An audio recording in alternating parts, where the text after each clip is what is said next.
just look right here. My hair look good? Hi. Christos from London, Ontario, born and raised.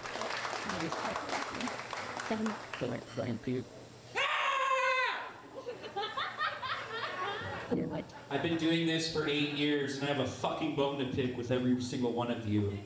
I'm actually here to perform in the contest tonight, hoping that I'm London's next big comic, or Canada's next big comic, I guess. Honestly, this feels very surreal to me. Like, this is a very cool feeling. London, how are we doing tonight? Hell yeah. It's nice to be here in London tonight. I'm from Hamilton, so it's nice to breathe some air that doesn't taste like hot garbage.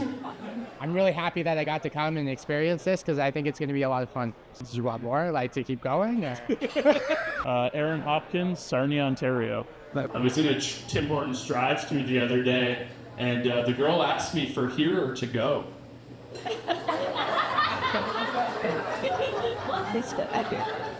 That messed my day up a little bit. Last year, I got third. So this year, we're hoping for a different outcome. Maybe last. That'd be nice. Maybe fourth. My name is David Foggia, and I'm coming from Toronto. I decided this week I'm going to march into my boss's office and tell him I've been here 8 years. Coming in early, staying late. I know I've got chops. Let me run with the big dogs. Let me be a head cashier of this Walmart. I'm gonna be me, and if they like it, they like it. If they don't, they're not the first. So I'm gonna be me. Bradley Fung, Vancouver, representing Calgary. I'm a Chinese guy. Thank you. No, it's fine. I see you got some Asian restaurants here in London. My question is, why do you make all of them use the same font made of chopsticks? That's my question. Well, it's just time another minority took a white man's job. Just wanted to see how I do against everyone else. I'm excited to meet everyone. Everyone seems really nice, so happy to be here. How long have you been doing comedy? 8 years. I've been doing comedy for like 10 years. This will be my 3rd year now. 15 years. I've been doing it for 3 years. I think it's been like 13 years now. 6 months. I started back in May. Yo, man, you don't gotta say that. I'm Logan Trella. I'm from Edmonton, Alberta. Hey, yeah, I am the youngest person on this show. If this show happened a month earlier, I wouldn't have been allowed in. Yeah, and I won the competition to get here. I'm here for the finals. I know you guys are thinking, you're like, there have been a lot of men on this show. Can we get something a little more diverse? The best we can do is a woman that dresses like a man. If you can't beat them, join them. You know what I'm saying? I went to therapy about 13 years ago, and my therapist asked me what I really wanted to do besides studying accounting, and I said performing, and I didn't really know what that meant at the time, but then she actually introduced me to another girl who was doing stand-up, and then we just started going to stand-up shows all the time, and eventually started doing it. It's been a journey. My name's Alan Hopkins, and I'm from Sarnia, Ontario. But by the way, can you guys get a really good look at me right now? I want you guys to get a really, really good look at me. Make some noise if you think I look like a police officer. What would you say brought you here today? Just, years of being an obese child, awkward parents, bullying. I'm a sucker for pain, and the London comedy scene has been great for really humbling. So that's why I'm here right now. Hey man, my name is Michael Moses, and I'm representing Hamilton, Ontario. She's like, Michael, I feel like $1,000. I was like, yeah, you're poor. $1,000? I'm like, you feel like a used iPhone right now? She feels like $884 plus tax. Started in Hamilton to represent it 13 years later. Get voted by the people to, come to London, Ontario, because I think this festival is going to grow just by, by what they're saying. They want to grow it into a national recognized comedy festival. So to be one of the early people competing, and then I think it'll help a lot. Just go, all right, he was here first. Yeah, Mitch from Halifax. So Halifax, and then there's like Dartmouth, which is across the pond, and I'm from Dartmouth. So Mitch from Dartmouth, Dart Mitch, that's the name. I love playing pool here. To rent a table, it's like $2. That's how much it should cost. Back home, it's like $18 an hour to rent a pool table. I'm like, why the fuck does this pool table make more than minimum wage? Why can this pool table almost afford an apartment with 3 other pool tables? whether I win or lose, like the friends that you make along the way is way more important. I'm here, I'm not working for a full week, and I'm just hanging out, meeting people, and telling jokes. That's literally what I've wanted my whole life. According to the member of the public, he then chose to target a table of people with what was perceived as inappropriate, racist, and sexist comments. Now, that's not true, and it was not being racist. I want to meet comics that have been doing it a lot longer and see how they approach stuff like this. Like if I get to watch any of those headliners work and see how they run stuff, which one's going to help my career the most? Like which one's most likely to see me and be like, man, just bring it, come on the road. Oh, hi, I'm Dean. Nice to meet you. I was raised Jewish, which is cool, but not really right now. I want to get a win. I'm really happy and confident in my abilities, and I have been for quite a while now. Also, some of the bigger names on this bill are like some of my heroes. So I'd love to perform with them, for them. I would love to network and meet a lot of great people. It's all about that little community, you know what I mean? Get it out there. Honestly, it sounds so dumb, but honestly, making like friends coast to coast. We got Luke Walls on the show. I do some cool shit though. Like I was in the ICU recently because I have diabetes, and I found a website that delivers Count Chocula to your house. It's weird being in the hospital. Like, for example, what's with nurses shifts ending just as you're falling in love with them? Yeah, I've been bouncing around between like here, New York, LA, Alberta for the last couple of years. So now when I go to Edmonton, I can be like, Luke, do you want to do a show in Edmonton? And we can hook something up for each other. That's awesome. That's a cool little thing that this festival is now doing for all of us, right? Even if I don't get to open for who I want to, this is just an amazing credit to have. And for it to be in my hometown it's really cool. And I think just being able to proudly use that credit is probably the most valuable thing. But if you win tonight, who do you want to open for? Ooh, I can't tell you. Dimitri Martin. Who do I want to open? It's just Rory Scovel and John Doerr. Rory Scovel. Rory. Dimitri Martin. Dimitri Martin. Jesse Johnson. I'll just quit comedy if I get to open for Rory Scovel. That'll be it. That'll be the grand ceremony for me. Over. Is that it? Oh, dude, did that suck? Good. All right, in no particular order, your final five are Michael Moses, Bradley Fung, Aaron Hopkins, Logan Trella, and Christo.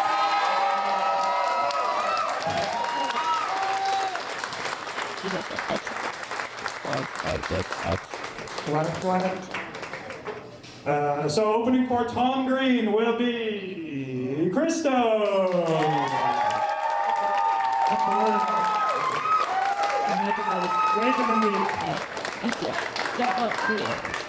Opening for Jet Ski Johnson is Aaron Hopkins.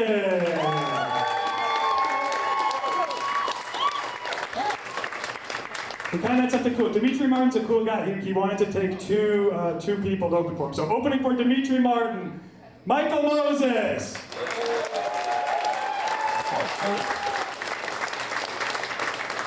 Do you guys want to come forward? We'll do some sort of a thing here.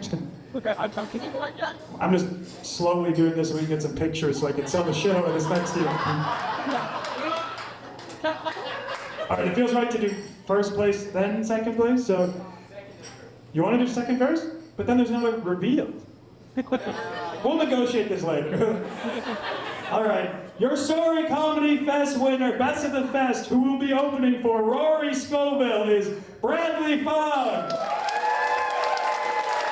Logan will be opening for Dimitri Martin. Hell yeah.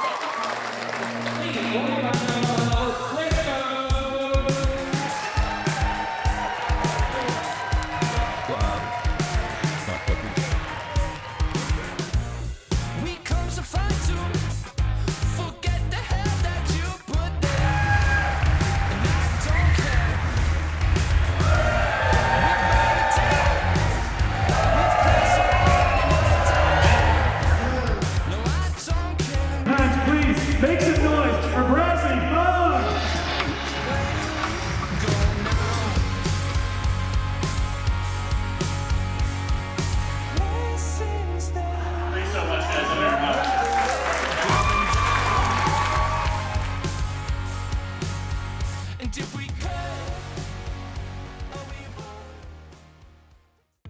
for comedians, I think when anything is new, like that comes along with the performance, like new comics, you know, that you're performing with, new audience, new venue.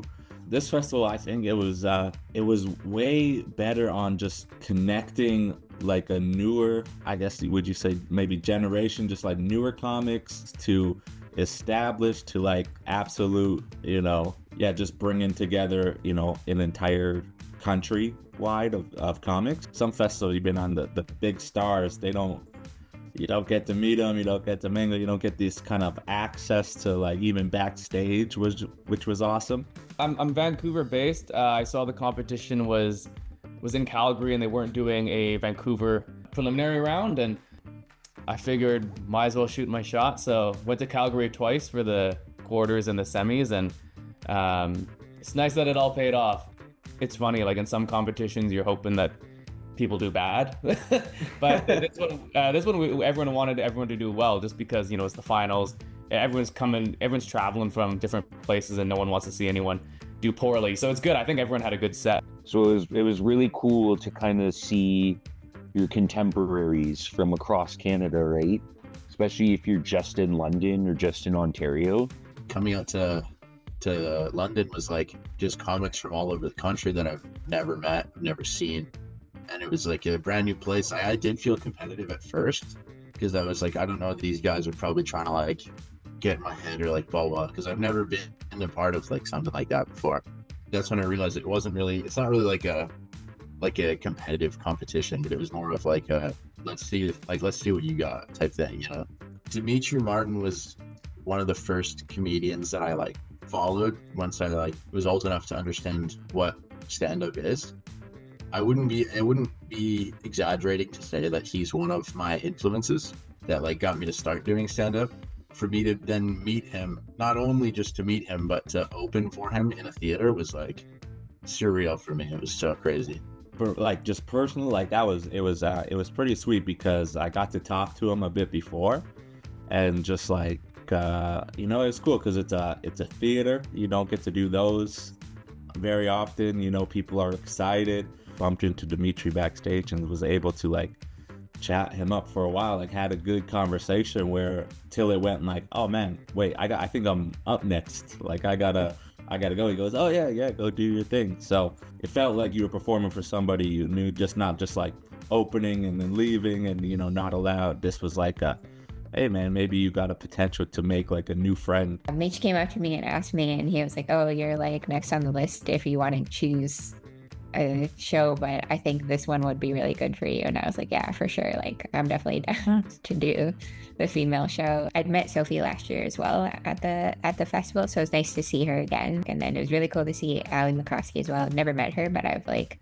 definitely seen her stuff and like seen her on like podcasts that I'm a big fan of and things. So it was kind of crazy to just be like, oh yeah, this is this person in the flesh.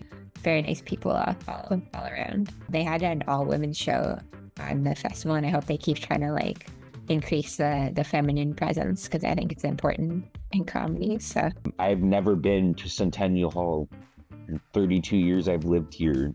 Like the first time I went to this venue was to perform on stage, so that was surreal. And then I still can't comprehend when I came out the second time and there was all those people. You just couldn't see anything else but people. It was crazy. I was honestly really flattered when Rory walked in and said, oh, you're the winner from Vancouver. I was like, oh, you did a pre-reading on me? That's very nice. So we just got to talk shop a little bit, and I got to pick his brain and pick John's brain as well. I'd be happy to open for one of them individually, but to get to work with both of them was a really cool experience. And just get to chat with them in the green room and see them work and see them crush. That was really, really cool. The time I got on stage was awesome. Like, London crowds are always great, and this was no exception. Yeah, and it was fun to just go out there. You get that first big laugh, and you're like, okay, I know what I'm doing. You know what this is. This is you on stage, telling jokes, and people in the audience listening and laughing. So the national aspect was really cool, that the competition was happening across Canada and that they sent representatives from all corners of Canada to go showcase and show off what they've got. I thought that was a cool structure that I hadn't seen before in different competitions. Like I've done like local competitions and things like that, but having a truly national competition with folks from all over Canada was really nice. I just think it was really cool in London to have the festival. Because, like, yeah, sometimes it's just like you feel like you're just like the people outside of Toronto and nobody's going to think about you. But it's kind of crazy that, like, John Doerr and Rory Scovel and, like, Ali McCroskey came all the way to London to perform for everyone. And just, like, the fact that we got to show that we have a good comedy scene here, and the fact that, yeah, a lot of the London comedians in the finals placed really high, too. I think it shows, like, that our scene is really growing, and we're all trying to work hard and do our best. It's hard to compete with like JFL or something, which is like it's so well known and like such like it's mostly like an American festival. But I think it's cool how the Sorry Comedy Fest is really like showcasing its Canadian roots, and like they're trying to get all the Canadian comics on there, like Tom Green and Sophie and stuff. So I think that was important too. When I came back, like I had already, the night that I posted that I won the competition, because I posted it everywhere, people were already being like, hey, do you want to come to my podcast when you come back? Like, I'd love to have you on this show. I'd love to have you on this show. And I got booked on so many shows that month. The rest of November was like packed. I was doing shows like every week, multiple shows a week. Like it was fun. And this December even, like I've been doing a fair bit of shows this month. The festival has done numbers for me. I was hanging out with some comics that like some more experienced comics that I know from like back in Edmonton or even like Calgary and stuff, and they were telling me that it was a good festival. So I knew that I was having a good time, because they have like done multiple festivals before, but this was like, they're like, yeah, this one's good. So it was cool to see a lot of the people that I've been doing stand-up with here kind of be involved in what is hopefully the ground floor of like one of the next bigger comedy festivals in Canada.